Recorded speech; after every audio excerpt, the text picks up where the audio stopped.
ብቻ የሚቀረፍ ነው ማለት ነው። እና እግዚአብሔር ሰዎች በዘመናቸው ሁሉ በጋብቻ ውስጥ ብቸኝነትን እንዲያስተናግዱ አይፈልግም። ብቸኛ እንደሆኑ እግዚአብሔር ሰዎችን አይፈልግም። ሰው ብቸኛ ሆኖ በጋብቻው እንዲኖር የእግዚአብሔር ዓላማ አይደለም።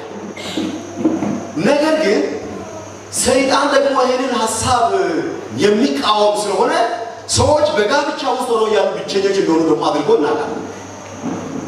ዛሬ ወደ ትዳሮች፣ ወደ ጋብቻዎች፣ ወደ ባልና ሚስት የቤት ውስጥ ኑሮዎች ወደ ውስጥ ገብተን ብናይ በርካታ ትዳሮች፣ በርካታ ባልና ሚስቶች ብቸኛዎች ናቸው።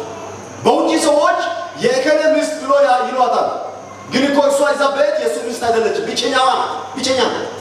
ውጪ ሰው የእከሌች ባል ብሎ ያውቃሉ። በሆነ ጊዜ ላይ ባል ሚስት ሆኖ ስለተዋወቁ የእንትና ባል ይላሉ ውጪ ያሉ ሰዎች። ግን እኮ ቤት ውስጥ ሰዎቹ ባልና ሚስት አይደሉም፣ ብቸኛ ናቸው።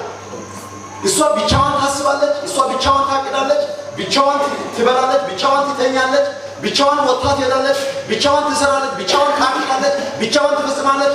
የሆነ ሰውዬ እዚህ ጋር ባል ሰውዬ እንዳለ አታስታውሱ። ሁሉ ነገር ብቻዋን ነው። ምንም ካለ ማግባት የማይሻል ብቸኝነት ይዛ ትኖራለች። ብቻ አይደለም፣ ወንዱም ደግሞ ሚስቱ ሰው ሆና ባጠገቡ እንዳለች አንድ ቀን ለምክር ጊዜ አይሰጣትም። አንድ ጉዳይ